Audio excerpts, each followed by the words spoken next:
आप देख रहे हैं श्री न्यूज और मैं हूं वंदना हंसपल काइन।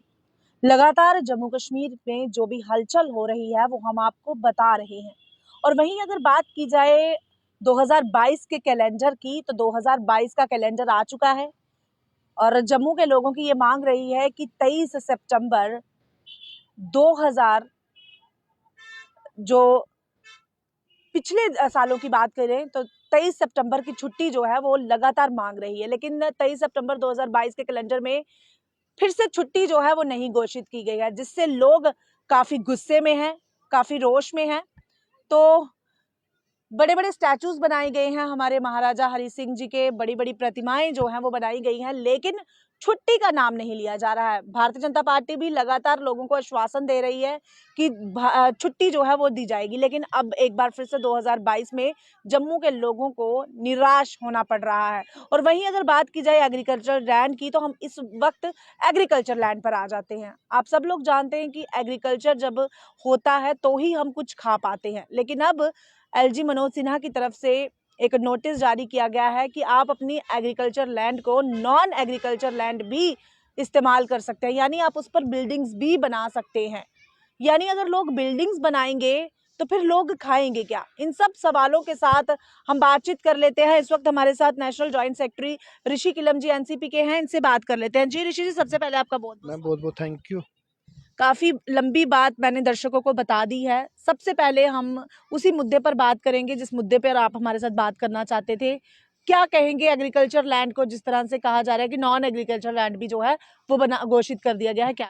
मैम, ये बड़े अफसोस की बात है। आप देख लीजिए, जिस रियासत को धरती का स्वर्ग कहा जाता है जम्मू कश्मीर को, कि अगर जन्नत है तो जम्मू कश्मीर में है।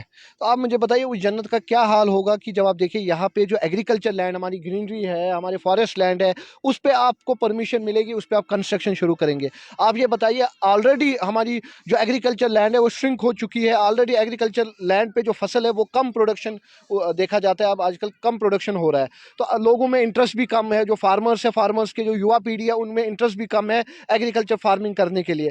तो ये गवर्नमेंट का कहीं ना कहीं गलत फैसला है, जेके एडमिनिस्ट्रेशन का गलत फैसला है कि जो ये परमिशन दे रहे हैं कि नॉन एग्रीकल्चर पर्पस भी आप यूज कर सकते हैं। मुझे बताइए, आप उस एग्रीकल्चर लैंड पे कंस्ट्रक्शन करेंगे, बिल्डिंग्स बनाएंगे, फार्म हाउसेज बनाएंगे, तो आप उस पे स्कूल्स, कॉलेजेस, जो भी आपने बनाना है फॉर बिजनेस पर्पसेज बनाएंगे या बेचेंगे उस लैंड को, तो हमारे पास क्या बचेगा? हम अगर कल को फसल या खाने के लिए भी हम तरसेंगे तो हम क्या फॉरेन कंट्री जाएंगे, यूएसए जाएंगे हम खाना खाने के लिए या वहां से मंगवाने के लिए? आप बताइए, आखिरकार एडमिनिस्ट्रेशन चाहती क्या है? जम्मू कश्मीर की जो सरकार है, जम्मू कश्मीर की जो एडमिनिस्ट्रेशन है तो ये भाजपाई, लेकिन आखिरकार ये चाहते क्या है? मुझे बताइए। इन्होंने ये जबरदस्ती जो कानून है वो जम्मू कश्मीर पे इंप्लीमेंट कर रहे हैं, चाहे जो भी फैसला करना है जम्मू कश्मीर पे करना है। क्यों?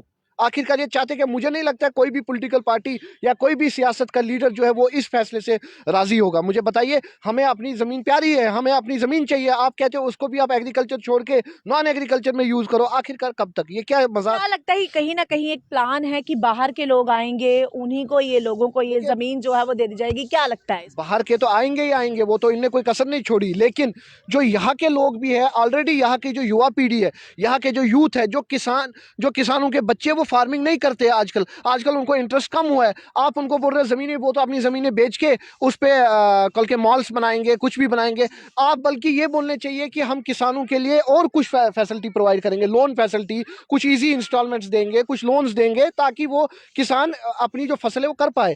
आप उनको बोल रहे हो फसल छोड़ के आप उसको बेच दो, आप नॉन एग्रीकल्चर में उसको चले जाओ। ये कहाँ का उसूल है? ये कहा आप बड़े बड़े स्लोगन्स भारतीय जनता पार्टी कहते हैं बेटी बचाओ बेटी पढ़ाओ। मैं उनसे पूछना चाहता हूँ, क्या बेटी सुरक्षित है? क्या बेटियों को मुआवजा मिलता है? क्या बेटियों के साथ इंसाफ हो रहा है?